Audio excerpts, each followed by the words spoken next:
This landed at a ranch at Corona, New Mexico. The rancher turned it over to the Air Force. Rancher W.W. Brazell was the man who discovered the saucer. What I thought was a star began coming in my direction at a very rapid rate of speed. The unidentified object, which some sources thought might be a blimp, moved slowly down the Pacific coast from Santa Monica and disappeared south of Long Beach. I saw a UFO, and it went down the river, turned right at the United Nations, turned left, and then down the river.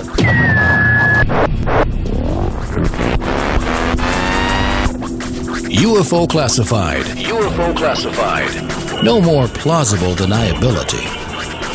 Fact, fiction, or the truth. You decide. And now, the new voice of the high desert, the hostess of UFO Classified, Erica Lukes. Well, happy Fantopia Friday, my friends. I'm Erica Lukes. I was happy to be here on the best digital broadcasting network on the planet, KCOR. And I have to say that I just returned from LA and literally walked in the door at 4:59.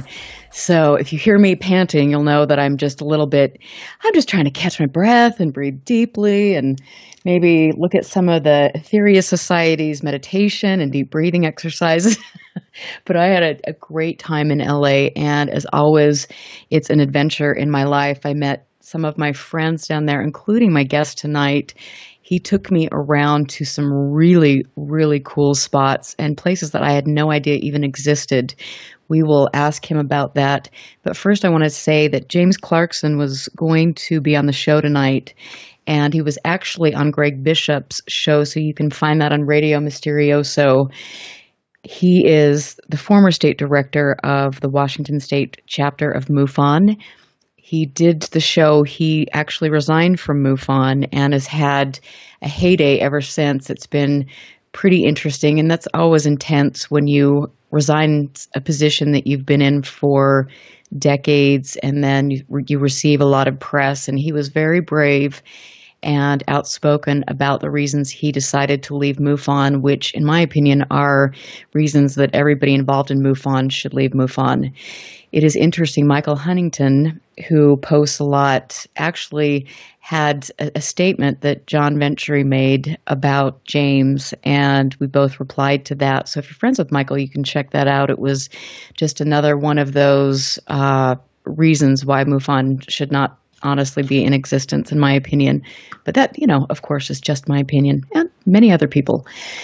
Tonight, my guest is the one and only really cool guy who I have so much fun with. He's brilliant. He has been delving into this subject for a long, long time. And when I'm with him, it amazes me all of the experiences that he's had. He has met people that most of us would just dream to meet. He has written books that would blow your mind. In fact, I was reading one of them on the way home, and I am just in awe of his work.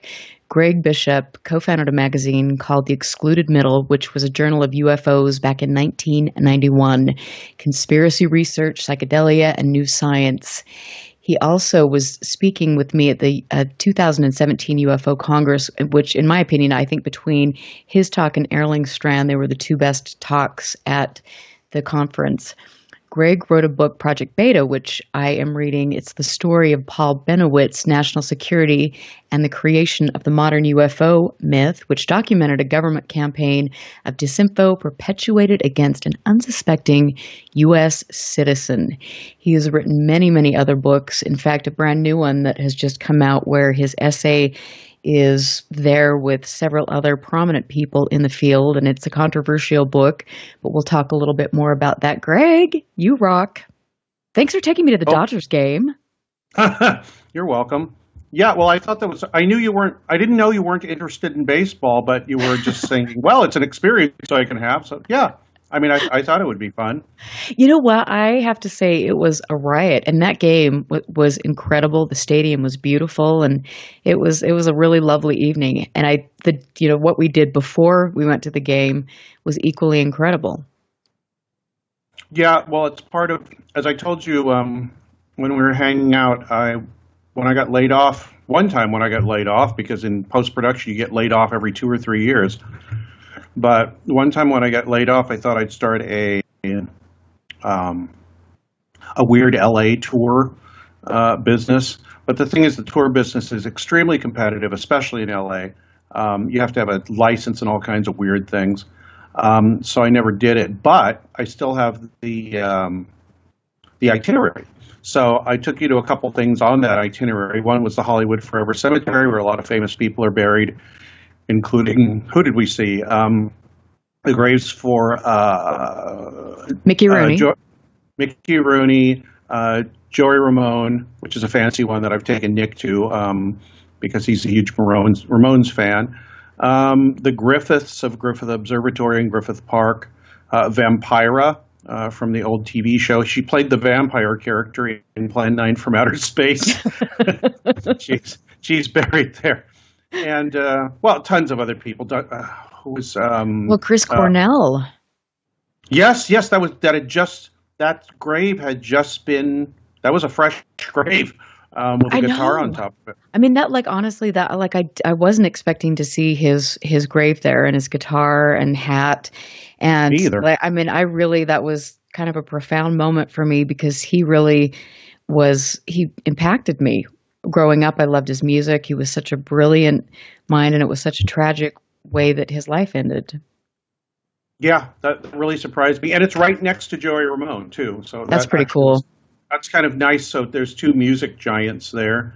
I noticed on his guitar was a Bigfoot sticker that said "I believe" or something next to it, which that's cool. Was really cool. Yeah, and I'll paste that because I'll put that on my Facebook page because I think that was cool, and it was that Hollywood Forever Cemetery was beautiful, and it was really such a treat to go there. And I cannot believe that they actually play movies there. Yeah, there's a group called Cinespia. Anyway, for the last, 15 years, 10 or 15 years, they've been having movie screenings in the cemetery. So there was one there last night when I drove by, or the night before. No, it was last night. It would have been the night before because we were at the Dodger game. But they set up a projector, I guess, obviously a video projector, and they project movies on the side of a mausoleum that's painted, obviously pure white. And everybody sets up on hundreds of people. I guess it looks like maybe 1,000 people can sit there on that lawn. There's nobody buried on that lawn, on that part of the cemetery. That's really comforting. Yes. But you drive through and walk through the cemetery, depending on where you park, to get to the screening area. One movie I saw there, which was pretty amazing, we saw Network. I'm mad as hell, I'm not going to take it anymore. The Patty Chayefsky... the guy that plays I can't remember the actor's name, the mad as hell guy, he's actually buried in that, or entombed in that mausoleum that they showed the movie on. That's kind of, it's creepy and cool all in one. Yeah. And the other place we went was the Aetheri Society, which was one of the few surviving contactee groups from the 1950s. And I've been going there for years, and as I told you, they have a special place in my heart because, one, they're original contactee group, and two, like most of the contactees, or all of them, I think, they don't really care whether you believe them or not. They don't care if you join them or not. In fact, they don't go out and ask anybody to join. They've never asked me to join. They've never pressured me, and and since they're all into UFOs, I actually used to go there, and the guy that ran it, not George King, but I guess his second in command for a while, and then he did run it for a while after George King, the original founder of the Aetherius, passed away. This guy's name was Alan Mosley. I used to take him copies of Excluded Middle, my magazine, and we'd talk about all the latest UFO news because he was really into it. I mean, apart from the religious aspect of them thinking aliens were helping us and part of some galactic brotherhood and all that. He was just really into the UFO subject, so we would talk about UFOs divorced from any spiritual aspect. And I had a lot of fun with the guy. It was really nice. And in fact, everybody there is so polite and like I said, they really don't care if you believe them or not. And if you don't believe them, they don't really care. It's like, fine, go ahead and do your business. It's not, we really don't mind. Well, first of all, the grounds are absolutely beautiful, and it's, just walking up to the beautiful Iron Gate, which again I'll post a picture of because it's really super cool. I've got a picture of you behind the gate, but just looking at the grounds, and then here we are coming unannounced, and they just took us right back by the fire or the fountain, and we had a lovely conversation with one of the people there that has been there probably the longest surviving member. Yeah, I've never met him. I've been going there since the late 80s, I think. I told him that. He goes, "Oh, well, I'm always in the back, working on things." His name was Richard, I believe, but he didn't give us his last name. It was lovely. I mean, I will say that was really probably one of my favorite moments on the trip. And I think it was just talking with him and asking him, how does one join? And he said, "We don't want members. This is not what we're about. The second you have to have membership, you're in trouble." It basically was the sentiment he was putting across. And I thought that was really, really cool. And like you said, people just come to them when they're ready, or if they're ready, and if that's jiving with them. But he was, it's a very, like a lot of other contactee movements, very spiritual. The books in the bookstore was, contact your higher self through yoga, which, and then breathing. There's a lot of breath work that you see in some of the yoga practices, which is, to me, that stuff I do because I teach that anyway. But right. It's similar to all of the other contact movements. When you get out there in the field and you're working from a positive place, you're going to have a contact experience, except for the fact that they all meet and try to channel the energy to heal the earth or to change weather patterns. Yeah, well, I don't know if they can do that. I really have no idea. And I, like them, they don't really care what I think, and I don't really have any decision about what they do. I mean, if they can do that, that's great. I kind of don't think they can, but if they can, wonderful. The fact is, and what I told you, and I think I've told other people, is as long as people are polite and civilized and really don't try to force me into their way of thinking, they can say whatever they want. I'm totally fine with it.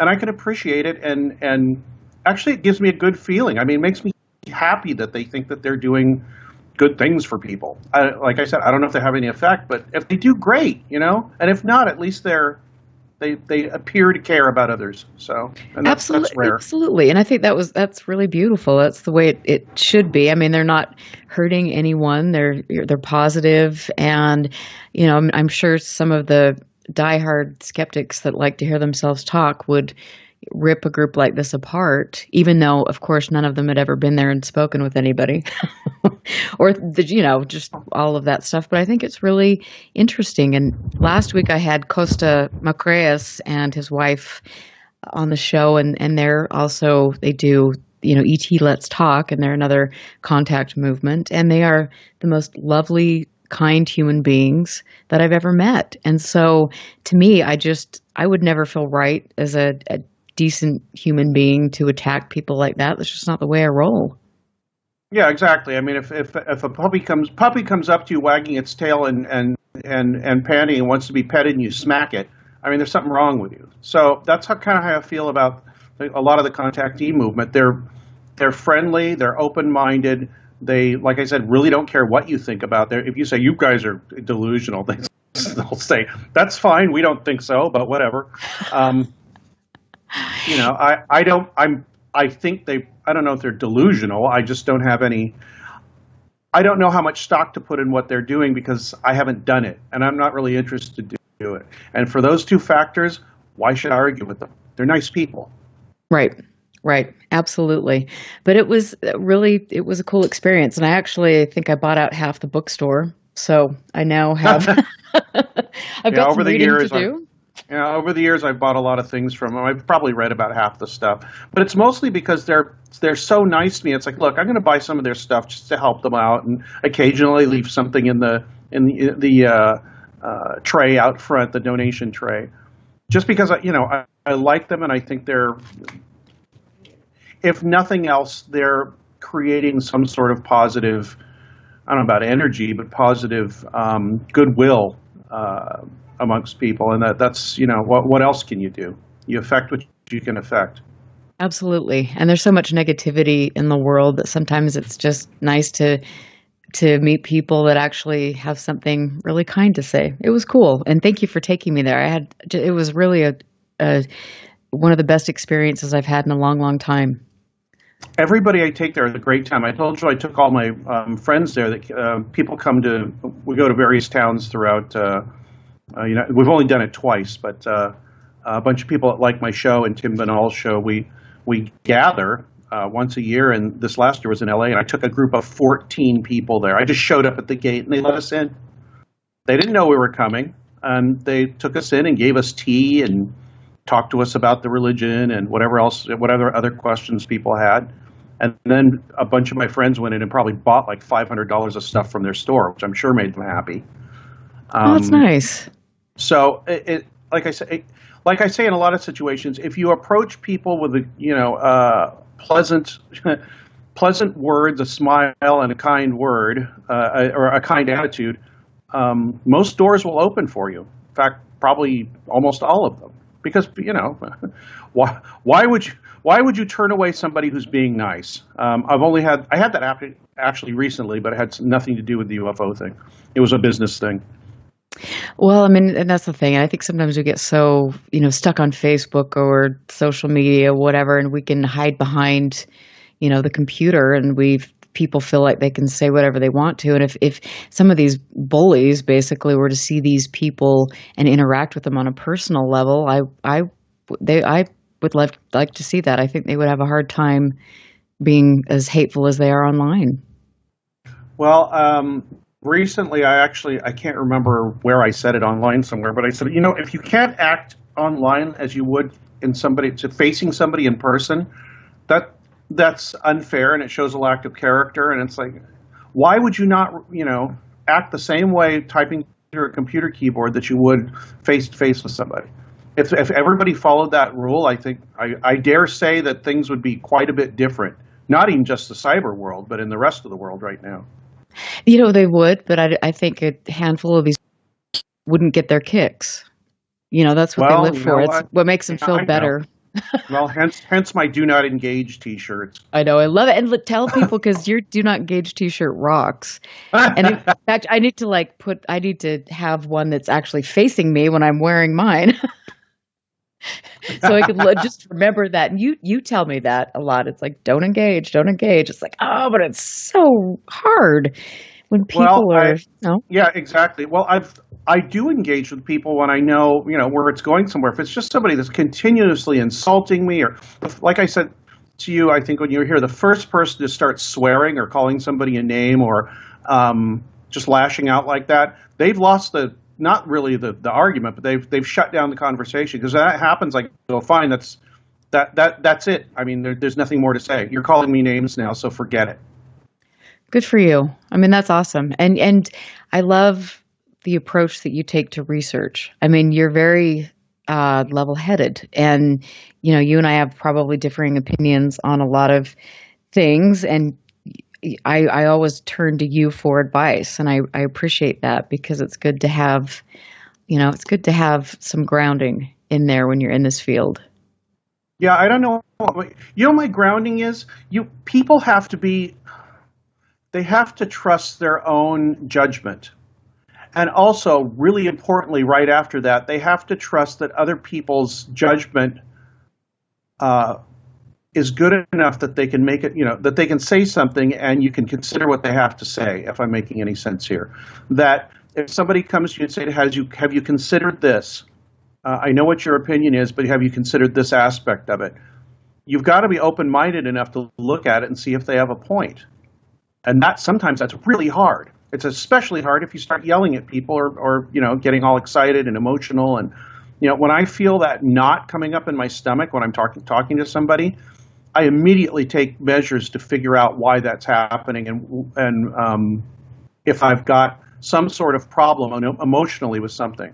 Because if I do, it means I don't have enough information to make my argument, and I'm immediately starting to go to the, I'm going into the fight or flight mode. And I don't want to do that because that's when communication and learning breaks down, I think. Absolutely. You are totally correct on that. And I want to just tell everyone out there, I mean, I would hope you all know about Greg Bishop, but if you don't, go to RadioMysterioso.com and also listen to the really cool, important interview that he did with James Clarkson this past week. It's important for all of us, and it will help us move things forward and kind of cast off some of the negative nonsense that's going on in the field. So, Greg, that's really cool that you interviewed him, because I think the world of him. Yeah, you told me about him, and then, like I told you, and I think I put on the site, I didn't realize that I'd met him in 2009 at the Crash Retrieval Conference, where he was speaking. And there's a picture of us sitting. I put it up on the Radio Mysterioso site for the show. It's just a picture of us sitting in this room during like a speakers gathering or something. I was like, oh my God! I looked at that picture. I was like, that's James Clarkson. Oh, I can't believe cool. I met him, and I was sitting a foot from him when we took this picture. I love it. I love it. And we're going to talk more about that. I want to talk a little bit about some of the play that we've got going on here now, and then also a little bit more about the contactee movement, and then we're going to move on. But I'm Erica Lukes here with Greg Bishop, and I want to thank all my friends in chat. We will be right back. Stand by. This is UFO Classified with Erica Lukes. Erica Lukes. The phone lines are open now at 702-425-9230. That's 702-425-9230. Worldwide callers use Skype name KCOR Radio. More UFO Classified. UFO Classified with Erica Lukes on the KCOR Digital Radio Network. After this. Monday night at 8 p.m. Pacific, 11 p.m. Eastern, we take the KCOR Digital Radio Network off the grid and go deep inside the Paranormal Vault. Jump on the elevator and come take the ride down the rabbit hole of reality with BK Mojave and The Watcher as they unlock the vault and dust off some of their classified paranormal case files even the government doesn't know about. The Paranormal Vault. Mondays at 8 p.m. Pacific, 11 p.m. Eastern. Exclusively on the KCOR Digital Radio Network. This is the one show our secret government fears will speak the truth.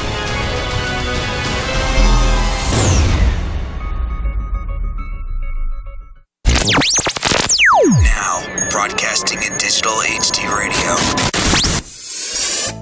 What if maintaining a healthy weight was as simple as drinking a cup of coffee?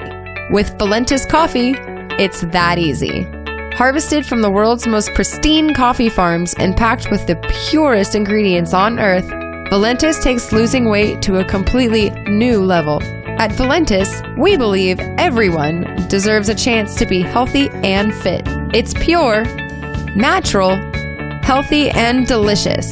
Click the Valentis Healthiest Coffee banner on the KCOR Digital Radio Network website and take the Weight Loss Guarantee Challenge. Valentis Coffee, simply the world's healthiest coffee. I'm jumping in with my clothes on. Most party fouls are pretty dumb, but if you decide to drink and drive underage, you could lose your license and your freedom.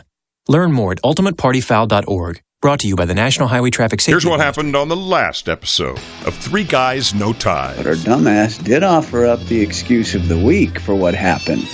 He told the police that he took 5 generic Viagra pills, and when the bottle said to only take 1.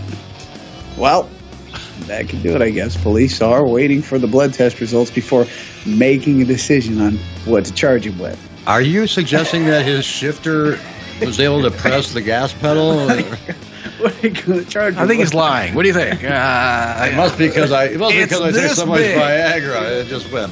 Charge him with extended appendages? I don't know. Ow, my. Three Guys, No Ties. Wednesday nights, 7 to 9 Pacific on the KCOR Digital Radio Network. Paranormal. Somewhere between abnormal and paranormal. The U.S. military holds the ability to time travel. Jeremy Scott asks the questions that we're all dying to know. Wow, that's a remarkable question. Watch your step. Hide under your blankets. The show that is going to make you think. Prepare yourself for what you're about to hear. This transmission is coming to you. You're riding into the Paranormal. Live Saturday night, 6 to 9 on the KCOR Digital Radio Network. You're listening to UFO Classified with Erica Lukes, where the truth isn't hidden beneath the black lines of a Sharpie. That's the craziest thing I've ever heard.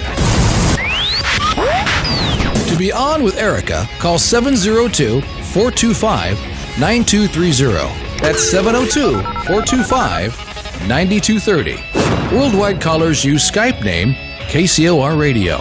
Radio contact. Share your thoughts on the show on Twitter by using hashtag KCOR.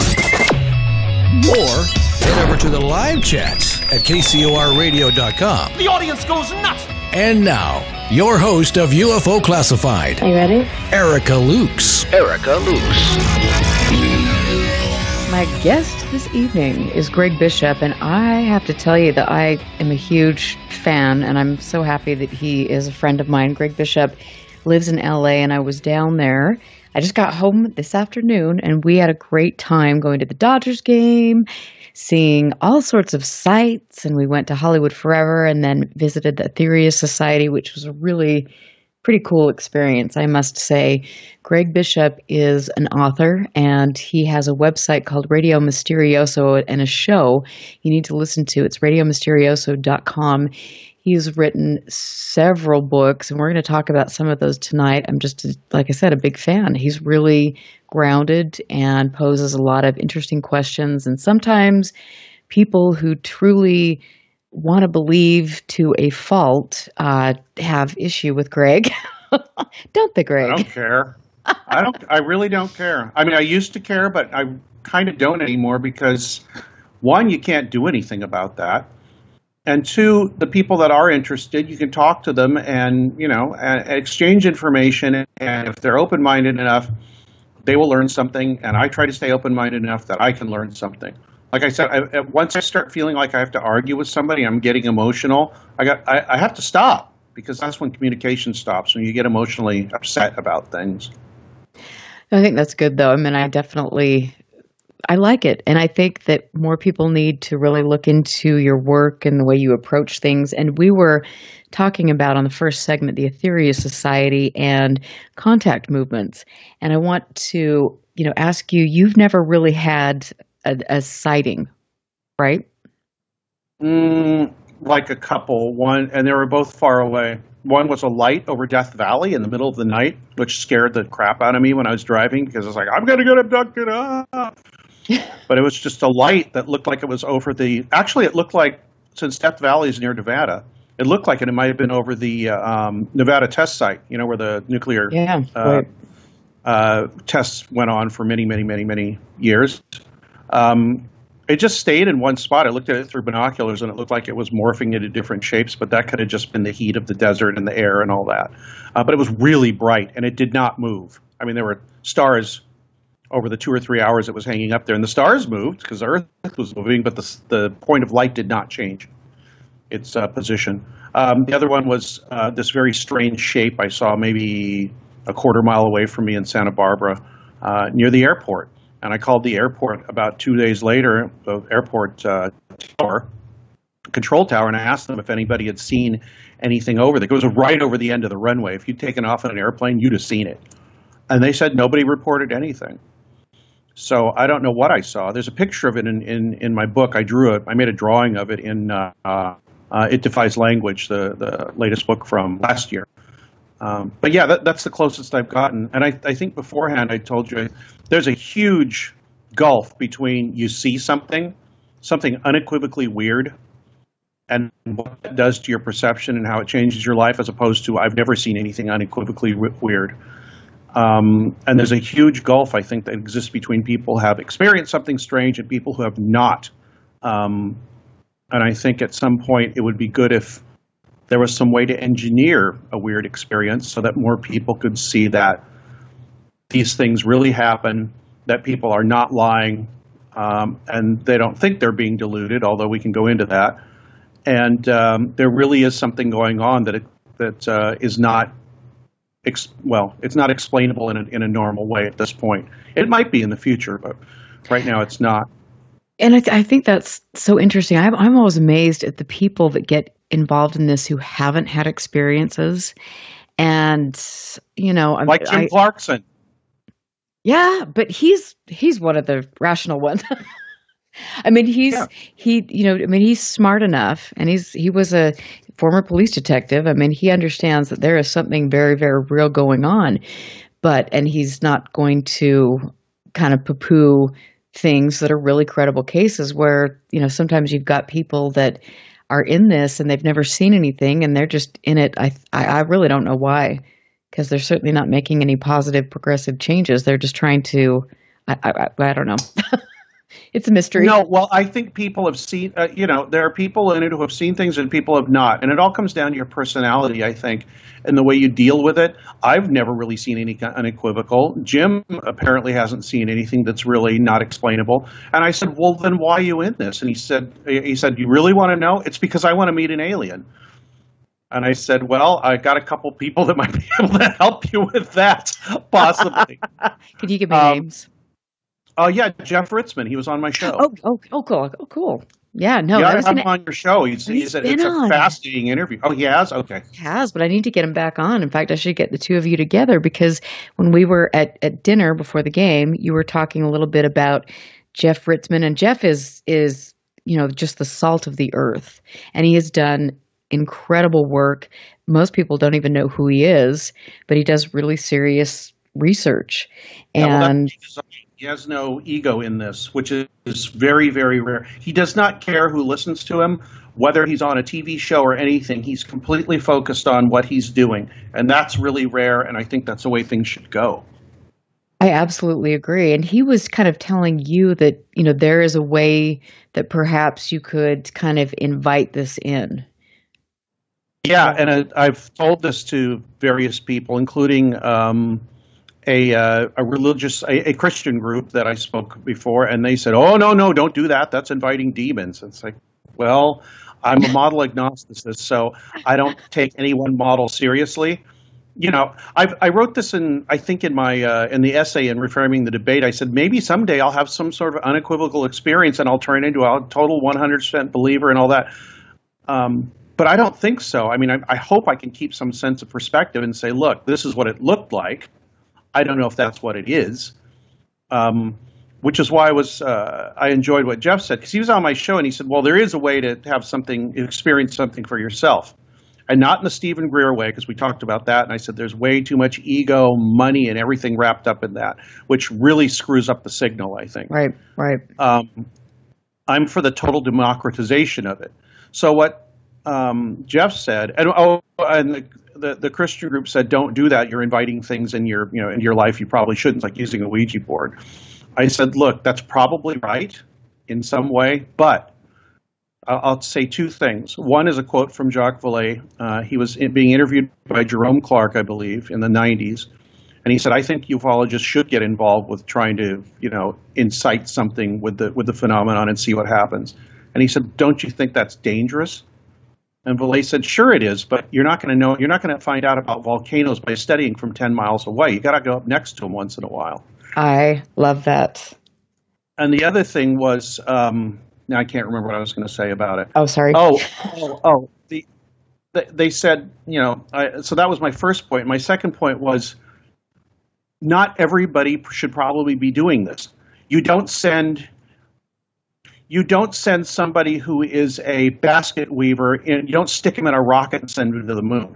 They're not prepared for that. You send Neil Armstrong and Buzz Aldrin and Gene Cernan and all those people that went to the moon. You send those people because they're prepared for such things. And I think the same thing about making some kind of contact with whatever the thing is. The thing is, you do that, you don't even know if that's the thing that you're trying to contact. So you have to be really open. But what Jeff said was, okay, I'll first he refused. He goes, I don't think I should say this on the air. And I said, look, we're all adults here. If somebody has a problem, what are they going to do? Come back and blame us? What are they, 5? Go out and do this thing if you feel like it, and take some damn responsibility for it. So what he said was, okay. So what he said was, go somewhere, hopefully rural, not too noisy, not around too many people if you can. Go there every night at the same time. It has to be a ritual almost. I'm going there at 8:30 every night, or 11 o'clock every night, or whatever. It has to be dark. Maybe twilight works too. That might even be better because it's a liminal period. He said and then you consciously, ask for, wish for, I don't know what the word is. You can listen to it on my show. Just go to the Jeff Ritzmann show on Friday Mysterioso. And you do this religiously, to coin a term, every night for week, 2 weeks, whatever. And I said, well, what happens if you do this? And also you have to think about your motivations and why you're there and what you really are thinking and all that. It's kind of a meditation on yourself too, which is a really good point, I think. What is your motivation for doing this thing? And he said that in about half the instances that he's told people to do this, he said between 40 and 60%, he's not sure which because it's unscientific at this point. I'm sure he's keeping records on it. About half the time he said something happens that's unequivocally strange. And you have to do this by yourself. I don't think you can do it with other people. But something unequivocally strange happens, and he said it's not what you expect. It's probably not what you want. And it happens at a completely random time that you weren't expecting. Like people go ghost hunting. They say, when they're looking for something and calling on ghosts, it doesn't happen. They're standing around doing nothing, and then something flies across the room. He said it's like that. Like somebody will just be sitting there, and suddenly, as I told you, a big black shape moves across their field of vision and blocks out whatever's in front of them. And they go, wow, what was that? And he said if you keep going out and doing that, that might develop into something else. And it might be horrible, and it might be scary, and it might drive you crazy. But you know what? If you got the balls to do it, and maybe grounded in some kind of, in something where you don't assign a meaning to it, that's probably the toughest part. It's something that can be tried. I would like to try that, but as you know, I live right in the middle of Los Angeles. It's a little difficult to go to a non-urban area. Well, absolutely. But I still think that, gosh, you could probably do it. And I think when you look at what Jeff has said about some of the activity, just even in his home, I think that you could potentially have some sort of interaction if you were at home and just created a space. Yeah, you could. And he's got all kinds of different things he does. So I think he's a special case. But I think what he's on to is what I think is important. If you could get almost anyone to have some kind of weird, unequivocal experience, that would go towards maybe explaining not explaining, but figuring out what might be going on here. And divorce yourself from aliens from other planets and star people and all that. Just be completely open and non representational or whatever with your experience, which is probably really hard for most people. So maybe it's not a thing that most people should do. I don't know. Well, do you think Robert Schaefer would do it? No. Oh, come on. Well, that's the thing is that I wrote an essay about Penn and Teller that's in It Defies Language, that last book. One of my essays was called Penn and Teller's Messengers of Deception. Something I said in there is if these guys, people like that saw a ghost, they probably wouldn't see it, or it would immediately be filed away as a non-event, or if it was unequivocal, they'd say, well, it was just somebody messing with me, even though they couldn't explain it. So there's got to be an explanation because ghosts don't exist. So I think it's a mindset thing too. And besides, what happens, why are you going to convince somebody that believes in that thing so religiously that they won't listen to you? It's a lost cause. Do not engage. But I want to. I really do. Honestly, why do you want to fight with people that are just going to argue with you for no good reason? Well, but it's interesting. I will tell you, I have had I mean, for some reason, Robert and I really hit it off when we were at conferences together. He's got a beautiful voice. He's trained in opera, and we'll just sit and talk, and we'll go back and forth. And so at UFO Congress, I kind of, called him out on a couple things, and it's like, wait a minute, if you're going to criticize other people for not being good at their research, then maybe you need to kind of follow those same guidelines. And I honestly think, in fact, I'll send him a message and say, hey, do you want to put your money where your mouth is? Give it a try. If you convince him to do that, I think that's great, because it's the same thing I'm saying.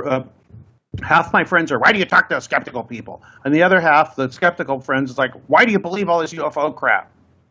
And that it's valuable to me to be in the middle of that. But there's certain people and there's people you think would never listen to you. If you get in a quiet place where they don't know you're talking to them and do this privately, they may listen. They'll consider what you're saying, because nobody's going to know what they said or how they reacted or anything. Right. As long as they have you in their confidence, you have them in they have you in their confidence, so they don't feel like you're just going to go out and tell everybody that, hey, he's a crazy person and he's not who he. If you're it goes back to being friendly and upfront and honest with people, no matter who it is. I mean, I've approached people that scare the hell out of me or I can't stand, just to see what'll happen. I mean, I'm that kind of person.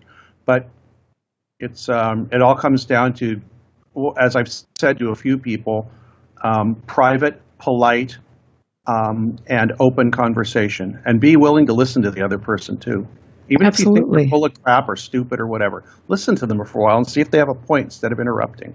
Well, and I will tell you that honestly, when I go to different conferences and Robert's there, I mean, he's always sitting over by himself because, nobody wants to talk to him because he's been a little naughty. But I did that kind of thing. I just approached him at the first conference I saw him at and sat and talked to him and talked for hours and just asked him, why are you here? All of these questions. I don't know. Really? What did he say? He just said, there's just something that keeps drawing me into this issue. And, I said, so you don't believe? I don't know if I don't believe, I just blah, blah, blah. It was just an interesting kind of one of those conversations where it really made him a real human being that I could connect with on whatever level. And I don't agree with him or some of the tactics he employs, but I think that when I see him, it's a very, I would never not sit by him. And I always try to make him sing opera because he has a beautiful voice. Well, you know what? That's very brave of you. I would never approach him and talk to him because all I do is I read his stuff and go, ah. But if you get, the other thing is, I think a woman approaching a man or a man approaching a woman, as long as it's done respectfully, is a way different dynamic than a man approaching another man. It's a different dynamic, and that there's no denying that.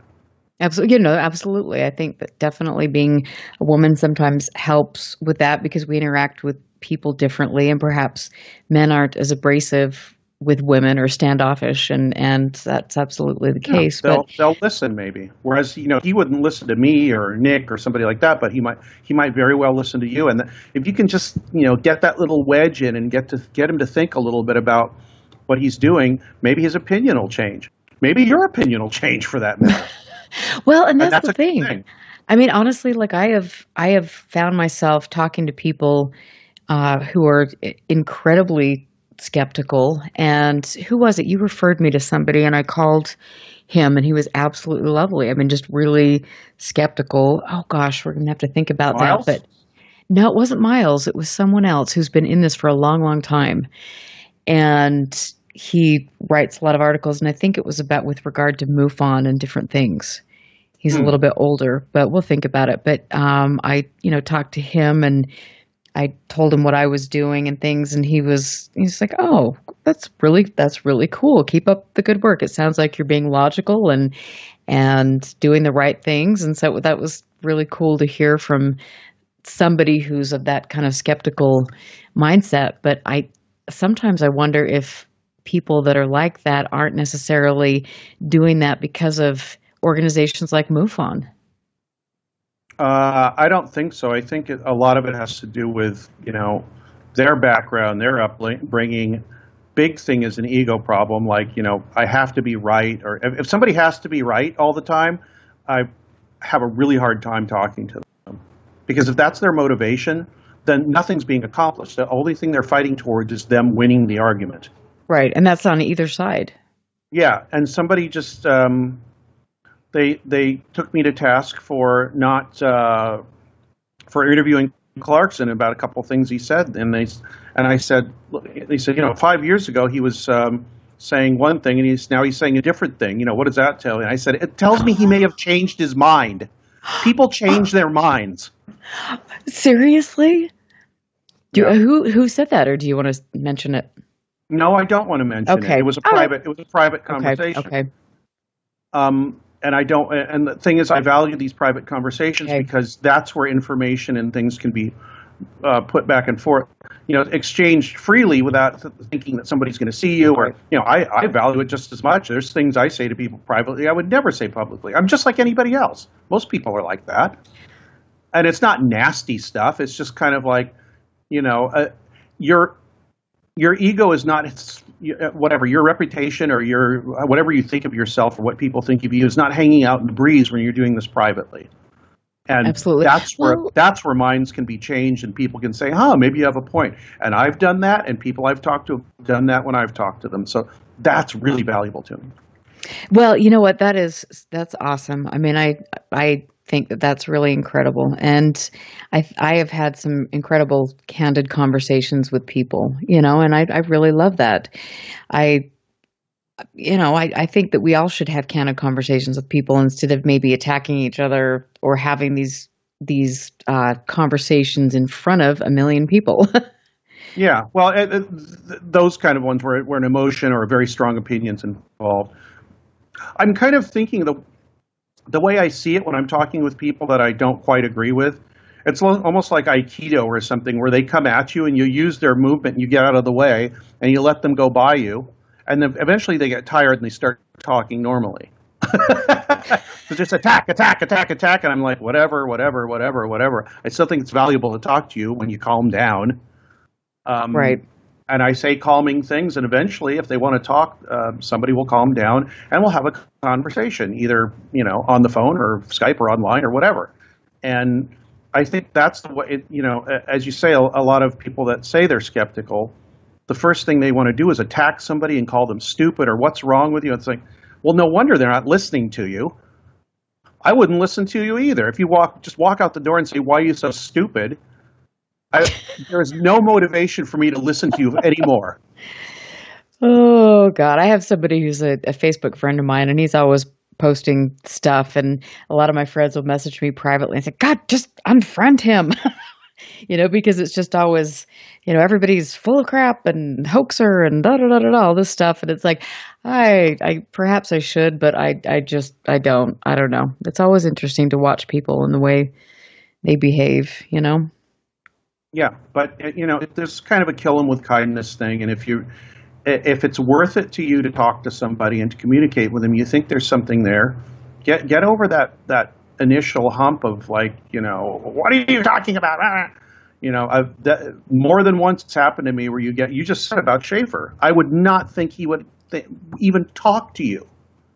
So that's wonderful. I had him pinned completely wrong. Well, you know what? And I think that maybe he was just happy that somebody was actually treating him, I don't know, with respect, maybe. And I know other people would say he doesn't do the same for other people. But it was just like one of those things. All the more reason, to pull the thorn out of the lion's paw and see if you can get somewhere with him. I had a boss at work who was, a complete dick. I didn't like him at all. He was not nice to me. And one time he was being particularly nasty, and then he said, "Then I can't even go out and do this thing I want to do this weekend." And I said, "Well, what's that?" And he started telling me what he really wanted to do. He wanted to race trucks, like in the desert. He did like whatever off-road racing. And so as soon as he said that, I said, "Well, then why don't you just go out and do that? Why are you saying you can't?" "Well, I've got a family and kids." And I was like, "Well, arrange with them to go out and do it if it makes that much difference to you. Why be miserable?" And after 10 minutes of talk, he was never rude or nasty to me again. It was just this wall that I broke through, which you were probably doing the same thing with Schaefer. The same thing happened at one of my high school reunions. Everybody was, I don't know about your high school, but in my high school, I was the geeky person, and people weren't very nice to me. And they did the same thing 10 years later. It's like, what are you doing? We're all older and doing other things. What's your problem? Yeah. So instead of getting mad, they would say something nasty, and I would say, "Are you, happy?" Here. And I think that's the music. We're gonna go to break. America Lives with Greg Bishop.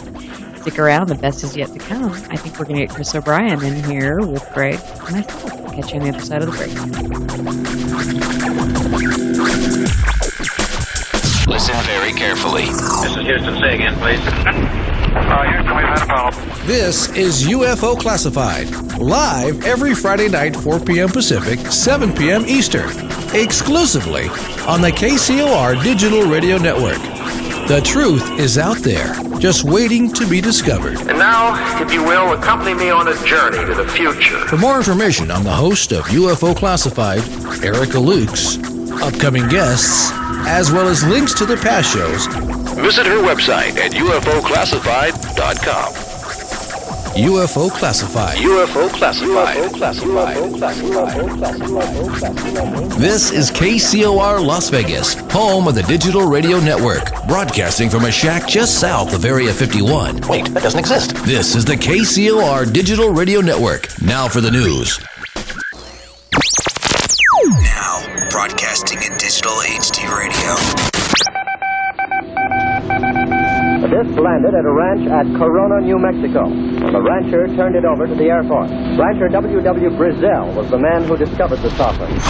What I thought was a star began coming in my direction at a very rapid rate of speed. The unidentified object, which some sources thought might be a blimp, moved slowly down the Pacific coast from Santa Monica and disappeared south of Long Beach.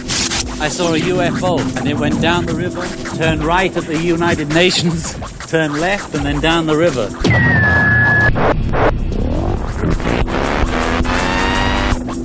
UFO Classified. UFO Classified. No more plausible deniability. Fact, fiction, or the truth. You decide.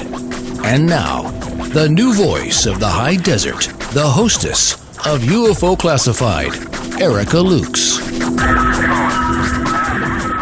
Welcome back to the second half of UFO Classified. I'm Erica Lukes, and you can find me at UFOclassified.com or on Facebook. I am trying my hardest to answer messages, but since the TV show is now on Destination America, I'm getting so many messages that I really need someone to help me run defense with that. I'm getting people from all over the world sharing their sightings with me, and there is some really good information here. So Jeff Cox, I know you're in the chat room. Perhaps you can help me kind of field some of these messages and investigate some cases. I have had a few things with regard to Utah that are pretty interesting, so we'll have to chat. But I want to thank everyone, Gil, Northern UFOs, Wayne, Gabe, David, Doug Dent Under. You guys all rock, and it means the world to me that you are here and that you care and you want good information, because that's what all of us are trying to do, is just weed through some of this nonsense and find good information. And it's out there. It's just kind of, not really readily available, and you're certainly not going to find it through MUFON.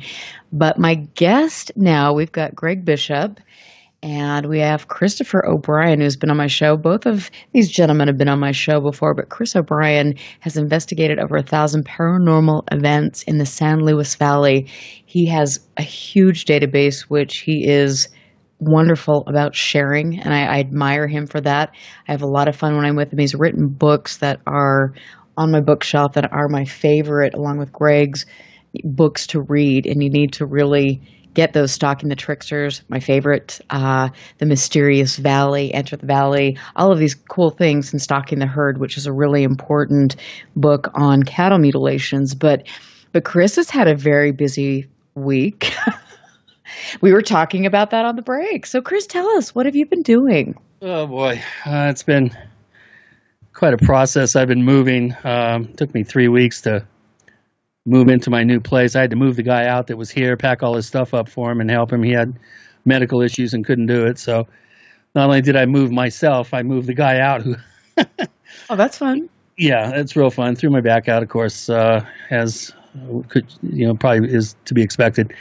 But I had an interesting weekend about a couple of weeks ago. It actually was where I saw Greg in Boulder, Colorado.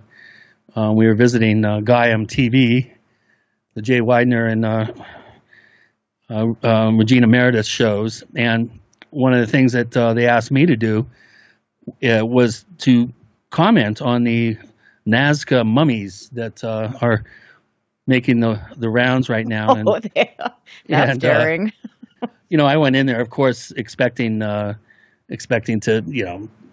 look at these X-rays and the CAT scans and stuff, and find something that would indicate that, these are obvious hoaxes. And so I before I went, I said, look, if you're going to have me comment on this, I'm going to have to see your evidence. I'm not going to comment on something that, I just don't have enough information to make some sort of determination and make form an opinion. And so they brought out these X-rays. They're 2 foot, the large format X-rays of the female with the 3 fingered digits on the hands and the 3 the strange looking toes. And if you look at the X-rays online, you can see the bones, which are fairly impressive, I think, on this particular mummy. But you can't see the connective tissue, which you can on the original X-rays. And much to my surprise, all the connective tissue, the tendons, the ligaments, cartilage, appeared to be correct and intact for the hands and the feet, which I'm shocked to say it really surprised me. And if this is a hoax, it is extremely well done.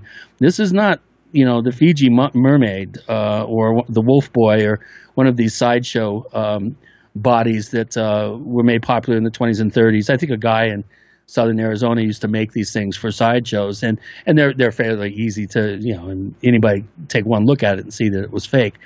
You're looking at X-rays of connective tissue and of bones and the skeletal structure of what had been a real living creature. And I must say, I'm very interested to see what the results are going to be. Gaiam has gone ahead to a great expense, and they're doing extensive DNA tests. 5 different labs in 5 different countries have been given samples. So it's going to take several months for these results to come in. And I pleaded with them not to let the results out until they're all final and they get all the results in, because they're just dying to as soon as they get any sort of indication, they want to release it and publicize it. And I said, look, the scientific method sort of dictates that you should hold on to all your evidence until you got all your ducks in a row and all the evidence is in, and then you make your announcements, whatever they may be. But in the short of it is that I am very, very intrigued, shall we say, by what I saw. And again, I could not find any apparent evidence of some sort of hoax. This is a world-class hoax if it is a hoax. Well, you know what? And coming from you, that means a lot, because you are the first person that is out there calling people on their stuff. So that's really interesting. Well, of course, when I first saw the story, when it broke several weeks ago, of course, the name Jaime Maussan just made my eyes roll back in my head and then glaze over. Like a lot of people, they thought, well, if Jaime Maussan's involved, it's obviously going to be, there's nothing to it. It's a hoax. And I must say, Jaime is an entertainer, and he doesn't really have a BS meter like he should. And the last time I saw his presentation, I would say about 10%, let's say 15% of the visual evidence that he presented was very intriguing to me and looked real, while the other 85, 90, 95% looked obviously, you could explain it away with various explanations. But in the, it's separating the wheat from the chaff, and there is wheat in there in Jaime's world, although it's pretty fleeting and maybe would represent 10, 15% of his data. But you know what? The interesting thing here, and I know I'm going to get, open myself up to more having people do my little memes or memes or whatever the crap they are online. But when I was interviewing, I was in charge of, I was asked to interview Jaime before the Roswell slides came out. And of course, we know that's pretty much a death knell. And I did it because I worked for MUFON and because I'm up to a challenge and because I always, when I am doing an interview, try to get both sides to the story. And I spent every day on the phone with Jaime. He was sending me all of the scientific reports, and they were impressive about all the work he'd done. And it was really interesting to me to see the sentiment. And great, he's wrong, 90% of the time. Well, great, he's presenting tens of thousands of cases. So, of course, you're going to be wrong, and we all are in this field. But it was really interesting to me to see how quickly, the Roswell Research Group debunked things. And I don't know if any one of them ever called up Jaime and said, hey, send us your scientific evidence. Let's see it before we make the determination. They called up Adam Dew and other people, and what's his name? Tom Carey and Don Schmidt, and asked them for a clearer picture, and it was refused to them until the Mexico City thing happened. And as soon as it was given to them clearer, I can't remember what the reasoning was, they were able to figure it out. So make of that what you will. What I would say about Jaime is, like, if anybody else had a 95% failure record, I don't know who would listen to them. Well, but in this field, when you've got so many unknowns, and it's like, well, maybe you should shut up about them until you're sure. Are you talking to me? Or fairly sure. No, I'm talking about in general. Oh, okay. You know what I mean? Okay. I was going to feel a little hurt there for a second. No. The thing is, I'm not out to insult people. I'm out to say, look, it seems very obvious to me, from as far as I could tell, that it was. I don't have your background. I don't know what was going on when you were talking to him. I have no idea. But the weird thing is how it was figured out so quickly by people who are not experts on anything, really. Right. Isn't that weird? Yeah. Well, it was a matter of hours to decipher the placard that was in the photograph. Yeah. It's interesting. Yeah. Isn't it? So what was going, people are saying, it was a hoax and it was perpetrated. It's like, no, I think it was like willful blind spot for a long time.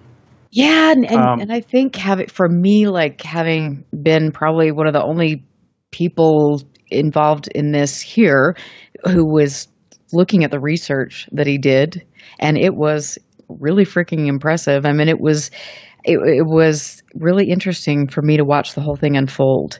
And I will say that even before the presentation, the same people that were in the Roswell Research Group were out to get him, and they weren't being nice about it. And to me, if you're going to do research, like you were saying, Greg, you need to hold off making comments, or Chris, before you need to hold everything off until you get all of the facts, which is watching the presentation, which is seeing all the reports from the scientists. There's so much more to that.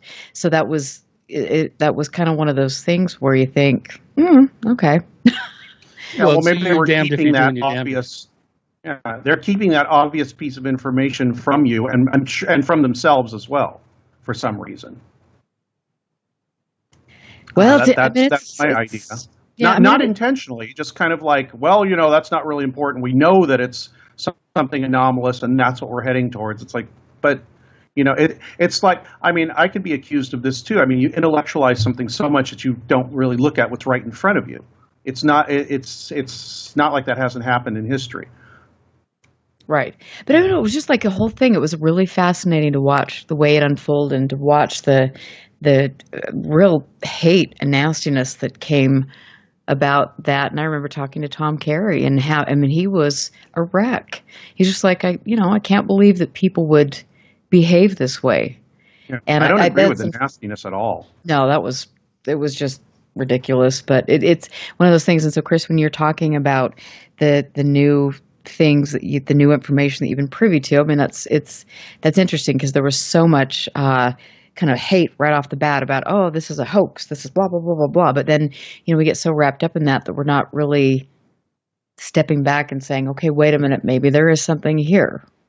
Well, I'm telling you, I went in there wanting it to be a hoax, wanting to be able to say, oh, I can't believe you people are taking this seriously. And I'll tell you, I was really dismayed that I can't walk away and say, oh, it's obviously a hoax. I'm walking away saying this is really intriguing.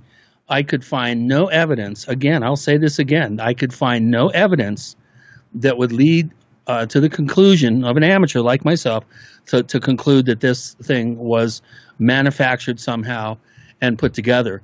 There was it was pristine the way that these digits were X-rayed, and you could see the connective tissue clearly, and that would be the place that obviously, if those digits were added on, let's say other human finger bones were added in there, or animal bones or something, how do you attach the tendons to that in a way that on a large format X-ray you'd be able to mask that? And if this was hoaxed, I'm telling you, it's a world-class job. And the very fact that they're going ahead and going to the considerable expense, this is not just a matrilineal or mitochondrial DNA test. They're not sending the DNA to Ancestry.com. They're actually doing a full genetic makeup, and this is going to take months. But to have 5 different labs in 5 different countries doing this, that shows, that at least indicates to me that Gaiam is serious about doing this correctly. And I'm very, very intrigued to find out what's going to happen. And I'm sorry to report, I can't just dismiss the whole thing out of hand. I saw a video recently where a admittedly skeptical person was discussing this, and he's saying that the way I figure that it was done is that 2 of the digits were basically surgically taken off, so the connective tissue is left on the other 2, and then they just sliced them down a little bit so they look like longer fingers. I'm not an anatomist, but that sounded I didn't see evidence of that, sort of reasonable. I didn't see evidence. Well, I didn't see the there were X-rays, other digits. Well, there might be a way to get. I don't know. I have no idea. He seemed to think that there was a way to get rid of the other digits down to wherever they are on the bones, and then make it look like there were only the 3. And I don't know yet. I have grave doubts, but I'm open to the possibility there's something weird there. I always am. Yeah. I'd like to see the real experts get involved and sign off on it one way or another. So let me ask you, besides Gaia, who else is involved in this then? Well, again, they were very reluctant to divulge actual names of labs and even the names of the countries where the labs are located, where the actual DNA testing is being done. I don't really know. They wouldn't even tell me where these specimens are. I will say the mummy there was a severed hand. I don't know if you've seen photographs of that, but there was a mummified hand that also. This was the only other X-ray besides the whole battery of X-rays I saw out of of the woman who's up in a fetal position. That particular one was the one that I was shown X-rays of. But I also saw X-ray of the hand, and the hand did look fake. The bones did not conform to the way bones in your hand you would think would appear in an X-ray. There were some just looking at it, just a cursory look. I didn't even really pay much attention to it because it definitely did not look real to me. So that was kind of a strike in the negative column there. But this other one was really intriguing to me, and I the CAT scans were also pretty compelling as well. There was one issue I had with the forearms. The forearms had a jagged, almost accordion look to the bone, and then the upper arms appeared smooth and normal. So I'm not really sure what's up with that. But in addressing your point, Greg, about possibly splitting the fingers up into to the actual hand, I didn't see that. The hand looked normal to me.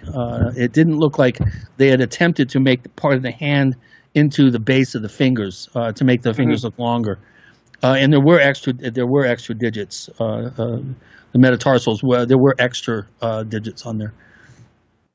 Okay. Well, like I said, it remains to be seen. Another thing that'd be interesting is it'd be interesting to send these things somewhere where Gaia isn't paying them to do the research. Yeah. Yeah, of course. Yeah. Absolutely. I don't know who pays for that, but I agree. And then, after your trip to Boulder, you had another exciting trip, which we have to talk about because it sounds like that was quite the adventure, going to the MUFON Symposium. For Chris. Yeah, you could call it that. Unfortunately, I kind of likened it to being unable to divert your eyes, passing on a really nasty wreck on the freeway. I just had to look. I was prepared to.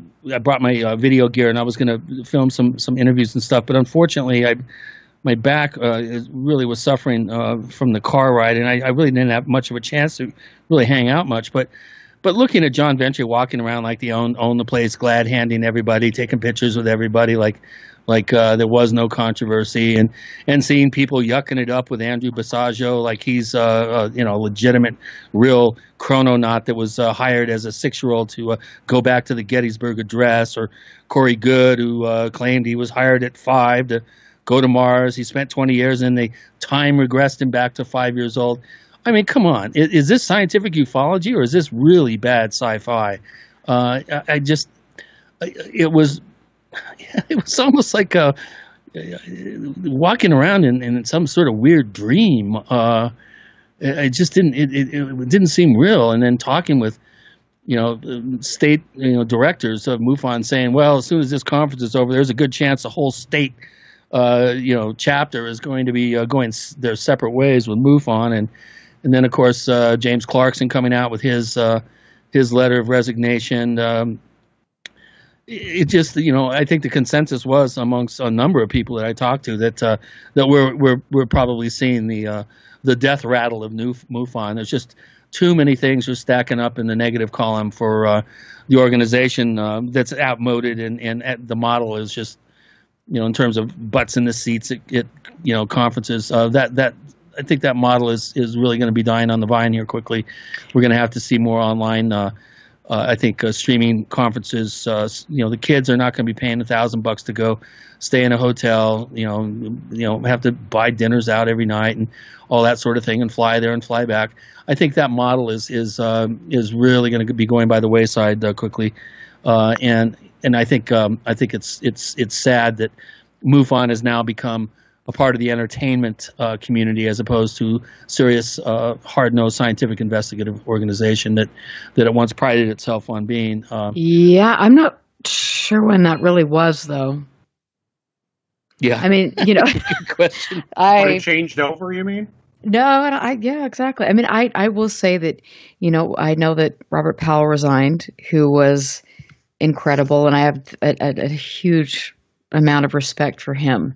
And I think that he was kind of spitting in the wind. And I think, people like James who has been, there were some resignations from people that I respect very much and will always be friends with, because I just think the world of them and what they've done.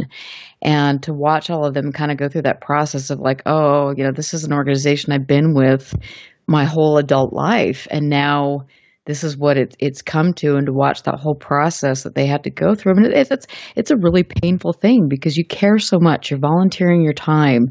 You're trying to raise money for an organization that has no desire to do anything scientific, share the data, or really make any progress in the field, or be taken seriously. And I think that's got to be really, really hard. But I think this is necessary, and I think this is something that needs to be exposed. And I think we need to look at MUFON's inner circle and figure out really where they're coming from. And I'm to the point, and I was saying to both of you, candidly, that now it is to the point where if you're involved in MUFON, you have less credibility. Yeah, that's sad. That's sad. It is sad because these people work so hard, and that's not fair to them. Yeah. Well, I think the Hangar One thing was really the beginning of the end for MUFON by taking the rumored story, the claim of Jackie Gleason's widow Jackie telling her that Nixon had brought him to Homestead and showed him alien bodies, and assigning a case number to that and pretending like it's a real case. I mean, things like that. Yeah, exactly. And I will say that I was behind the scenes, and yes, they had to go in there and made up case numbers so they could actually put the report in there. So, if somebody looked for it, it would be in there. Yeah, well, that to me indicates that the focus has shifted from a serious investigative group to one that's really more interested in generating notoriety, generating cash flow, and becoming more of a part of the entertainment community. I really don't see any real reconciliation happening now, and I think there's too much water under the bridge. Absolutely, and we're going to talk a little bit about that when we get back. We've got to go to break. I'm Erica Lukes here with my friends Greg Bishop and Chris O'Brien. Stick around. We've got one more segment, and the best is yet to come. See you after the break. Stand by. This is UFO Classified with Erica Lukes. Erica Lukes. The phone lines are open now at 702-425-9230. That's 702-425-9230. Worldwide callers use Skype name KCOR Radio. More UFO Classified. UFO Classified. With Erica Lukes on the KCOR Digital Radio Network. After this.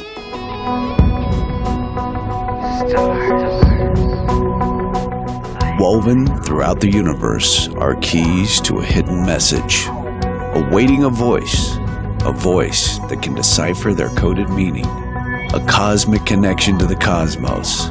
Tune in to the KCOR Digital Radio Network at 12 p.m. Pacific, 3 p.m. Eastern for Cosmic Connection. Cosmic Connection. Cosmic Connection. Cosmic Connection with astrologers Caroline Lynch and Merlin Wizard. Your weekly astrology reading is but a phone call away. So call Cosmic Connection, Sunday, 12 p.m. Pacific, 3 p.m. Eastern, and get your free reading today. Cosmic Connection with Caroline Lynch and Merlin Wizard, exclusively on the KCOR Digital Radio Network.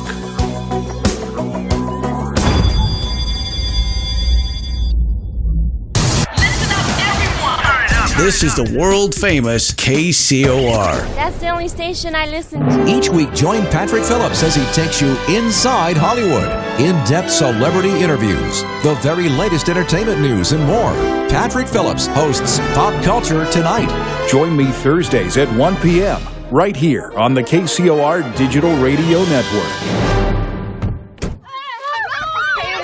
They'll challenge your authority because that's what kids do.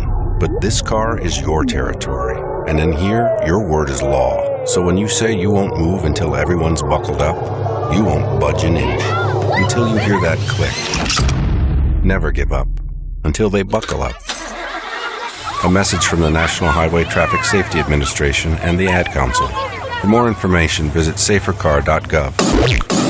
That's Good. Turn your radio up. All the music I want to hear. This is my station.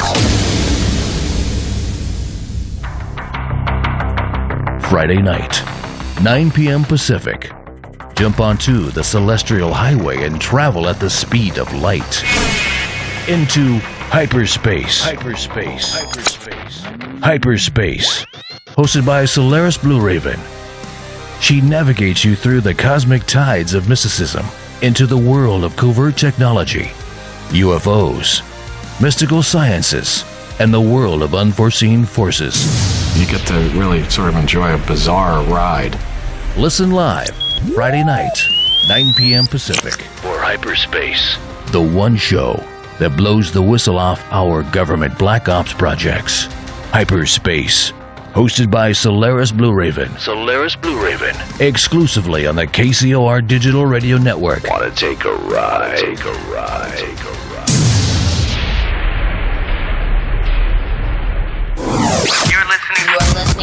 You're listening to UFO Classified with Erica Lukes, where the truth isn't hidden beneath the black lines of a Sharpie. That's the craziest thing I've ever heard.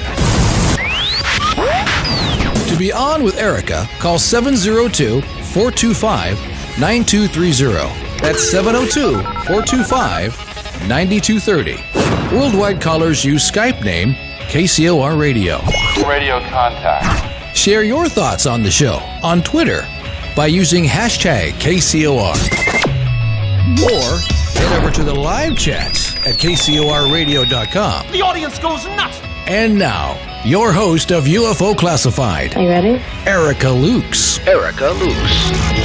So welcome back, everyone. Chris had to pardon himself. He had to go do another show. He's kind of good that way. He's all over the place, you know. But we were happy to have him here talking a little bit about the symposium and about his time at Gaia TV. And I hope that maybe we can get him back for a little bit more. But he was basically just saying that being at the MUFON Symposium was like watching a car accident.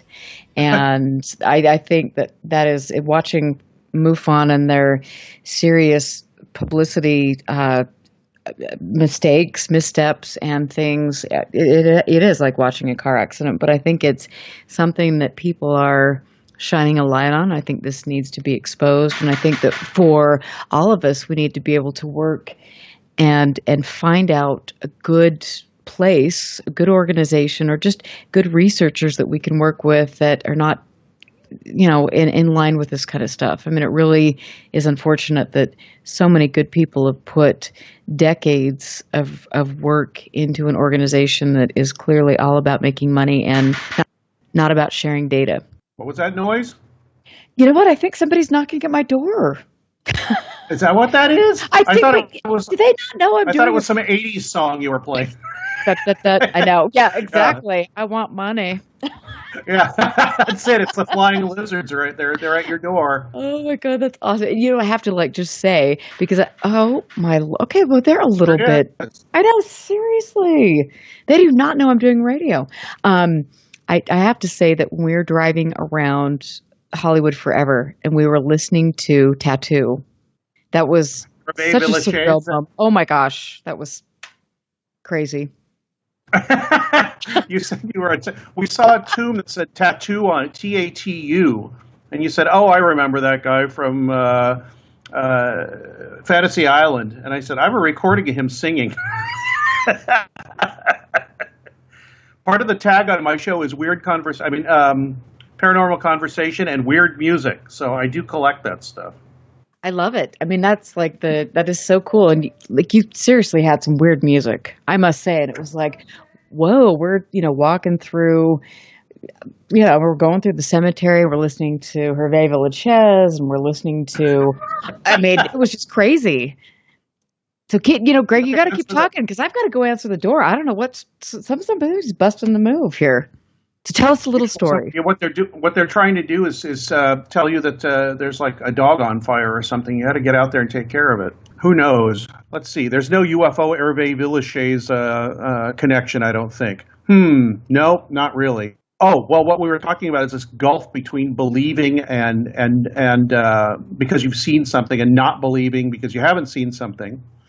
And how that gulf can't be really bridged at this point. It's sort of like the political parties. There's such a divide between the two that the only way you can get them to talk to each other is just have people be, I guess, willing to listen or compromise or whatever, which is a lost art. Okay, I'm back. It wasn't the Men in Black.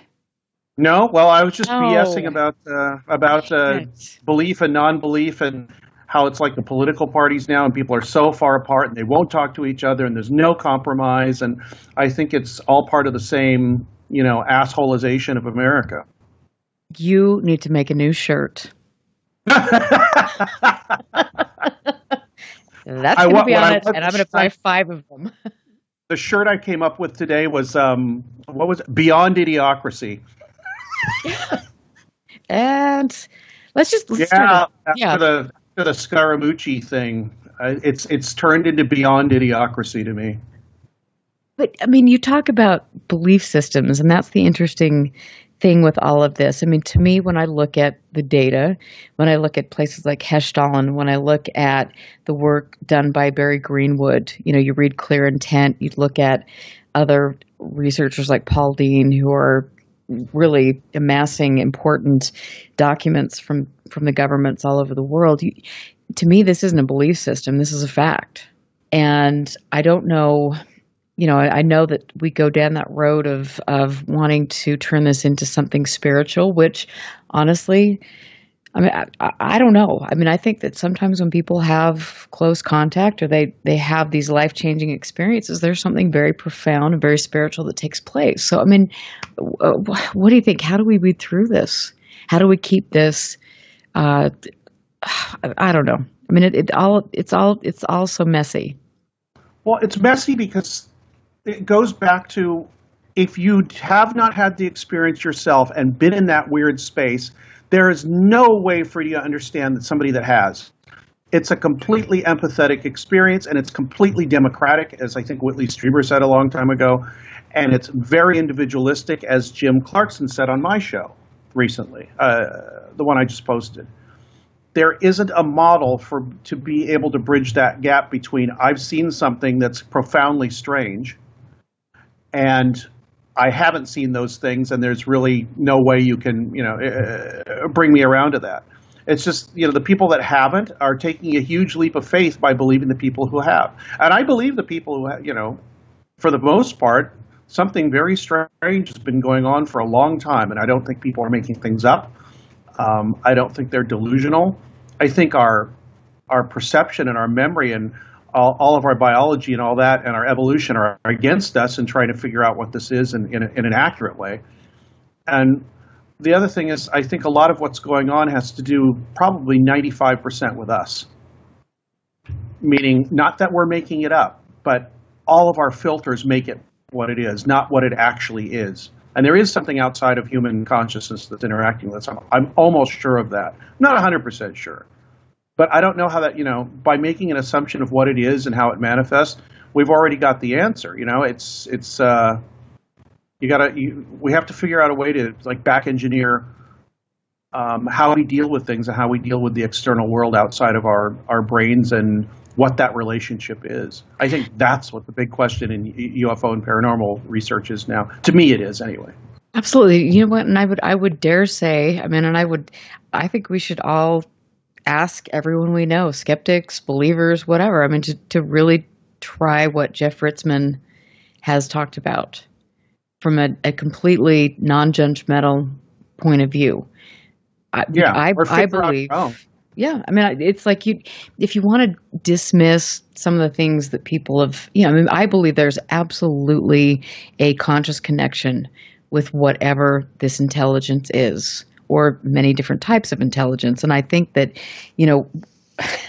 unless you're willing to get out there and go to these places, like ESETI Ranch, or talk to some of these contactees, I mean, you don't know unless you're willing to put yourself out there, like you were saying, if this is real or not. And just because you sit behind a computer and say it's not, well, guess what? I mean, we're learning more and more about reality, about our own natural world, about the universe. And I think we're in a position now where we realize we are not the beginning, middle, and end of existence. So I think we are, actually. Oh. I think we are. I think our perception of reality is intimately connected to what reality, quote unquote, is. That's what interests me right now. And not that everybody makes it up in your mind and it's all illusion. It's like, I don't think it's that simple. I think it is a very intimate connection between how we look at things and how things are.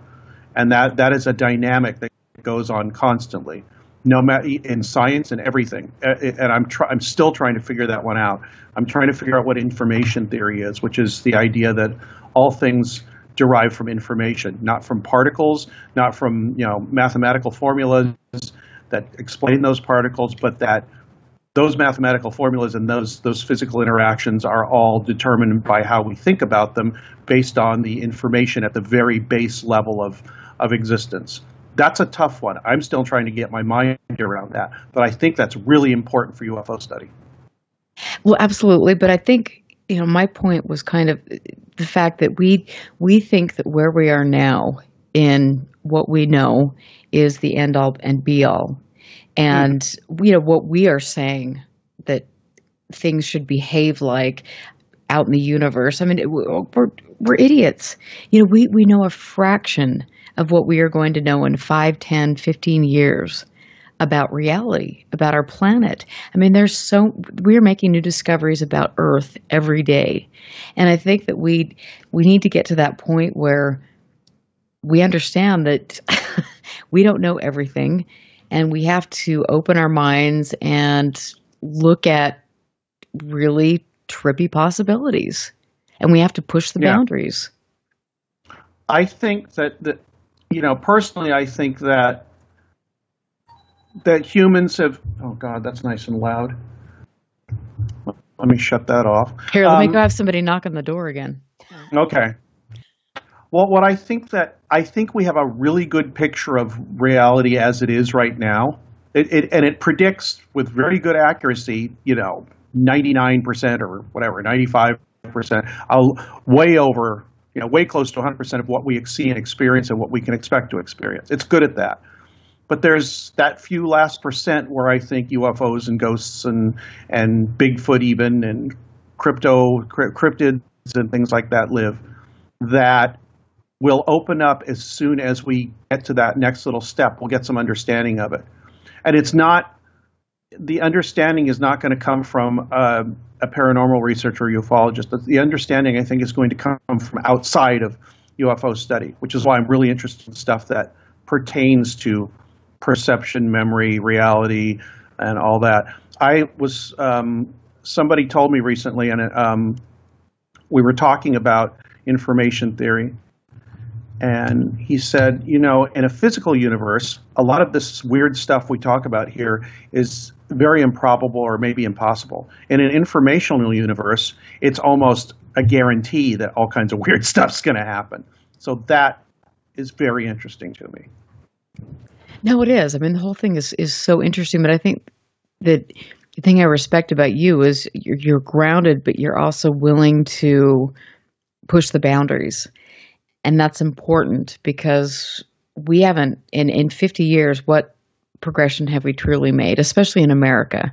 I think in the States, I don't know what. I mean, it's all about ego. It's all about making money.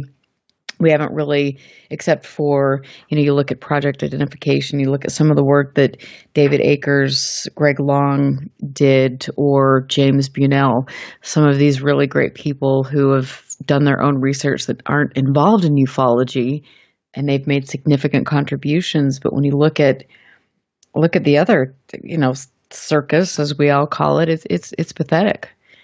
We haven't 50 years. I don't recognize 3 of those names, so you'll have to send them to me so I can look it up. Absolutely, yeah. Greg Long is a friend of mine. He was on the show, and he wrote a book called Examining the Earth-Light Theory, where he took on Persinger and Durr with regard to kind of the earthquake lights in the Yakima Indian Reservation. He's fascinating. He's brilliant. And then David Akers did a significant study up in Yakima as well. And then James Bunnell. And if you want to go read any of his books about his significant study in Marfa, he has a really cool, some great books, and then also a DVD that teaches you how to get out in the field and do your own study, which is the best thing I've seen. Okay. Well, yeah, I'd love to see that stuff. And I'm all for people doing their own study and not listening to other people. It's just that it's hard for people to do that. A lot of people, because they have to pay the rent and take care of their kids and all that. But I mean, my God, if they just get off Facebook, Yeah, the democratization of the subject is I think it's a great thing with the internet. I was speaking one time. I spoke with Jacques Vallée, and he said, "What do you think? What is your goal here?" And I said, "I don't know. I guess I'm just cheerleading. I'm not smart enough to figure this out." And he said, "Don't sell yourself short. The answer could come from anywhere." And I think that's what everybody should know. Absolutely. And Chris is back. So, Chris, what do you say about that? Oh, I agree. When I initially got involved back in late 92, early 93, as I was starting to do my first research, really, for my first article, I thought, oh, boy, this is going to be fun. We're going to figure this out. And I actually made a bet with an investigator Case of Beer, that by the end of 1999, by the year 2000, we would at least have somebody fingered or charged or, publicly brought up on charges for perpetrating a livestock mutilation. And of course, I lost the bet. And within 2 weeks of getting involved in all this, I realized that there's no short-term answer to any of this. And anybody that thinks that they're going to figure it out in their lifetime by themselves is absolutely crazy. And even if we marshal all our resources as humans collectively, I doubt that we really have much of a chance of figuring this out.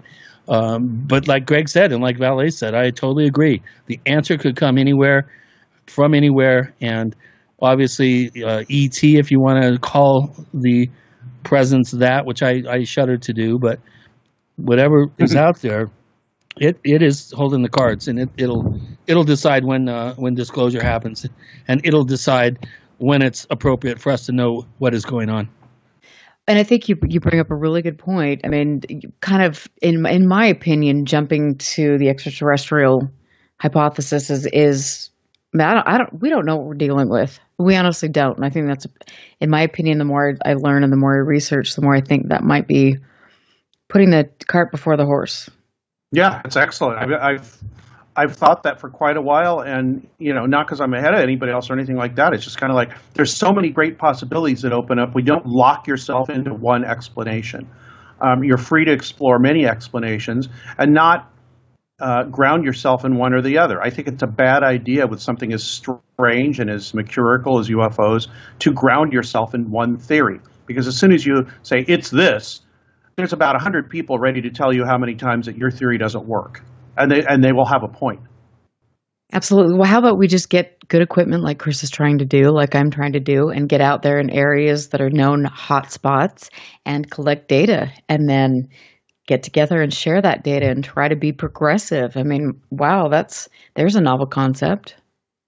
Yeah.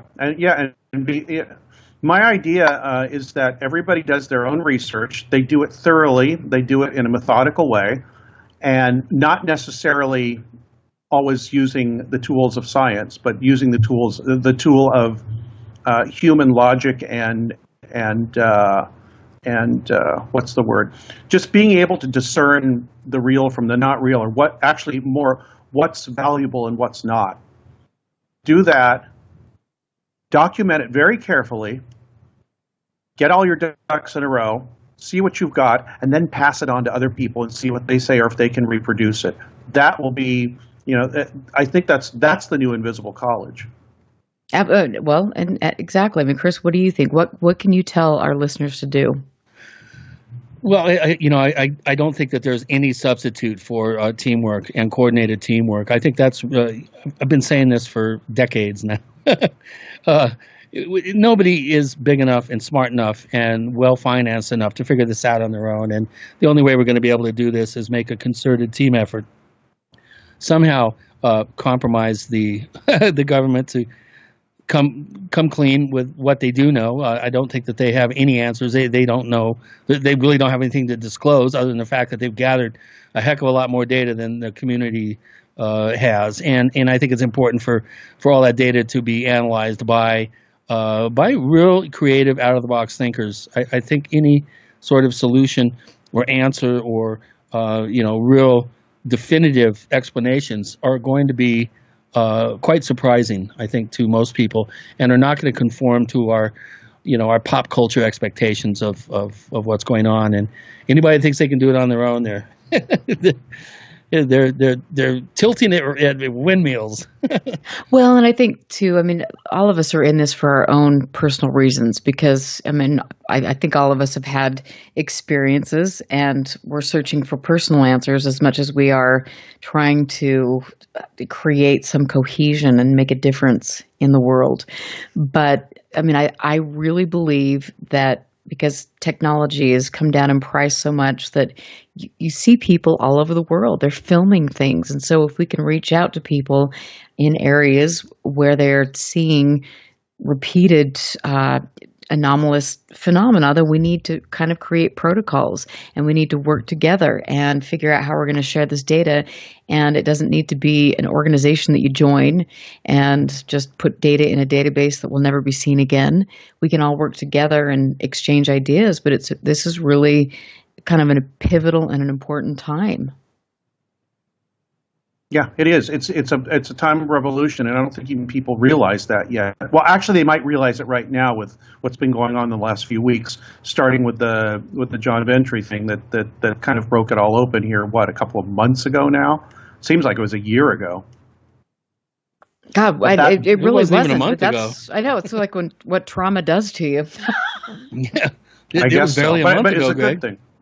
Yeah, Well, it was. But you know, it's a good result. I don't want people to be their lives to be ruined or anything like that. I don't. Although if somebody does something wrong or bad or whatever, they should be held accountable for it. And so should the organization that keeps supporting it. Exactly.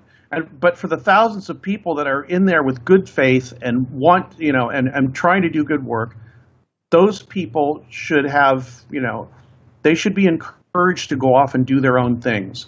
I don't think a large organization, and I said this in 2009 and people walked out, I don't think a large organization is prepared to research something as strange as UFOs, because I think an organizational structure of a pyramid top-down thing is antithetical to studying something that is not organized like that at all. It's trying to impose order on something that is inherently non-ordered.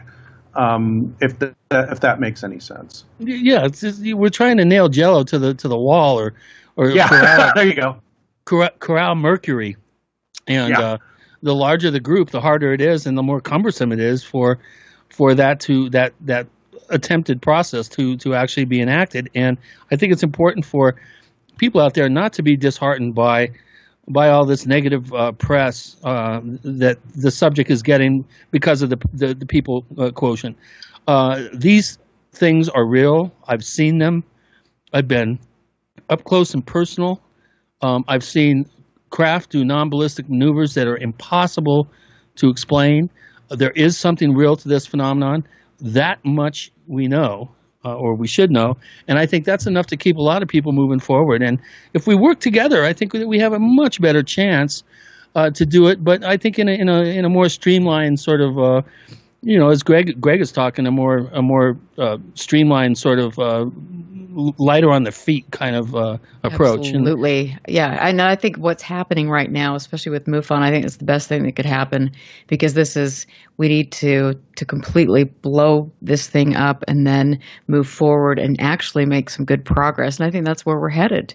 So this is exciting for me, but we're getting ready to close the show, and I want to thank everybody for getting in chat, for listening, for asking questions, for wanting to find good information. We can do this, and we will do it together, like Chris says.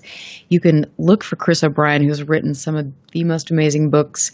I love it. If you want a cattle mutilation book, you've got to look at Stalking the Herd. And Chris, where can we find you? Well, I have a website, Our Strange Planet. It is a strange planet. It's OurStrangePlanet.com.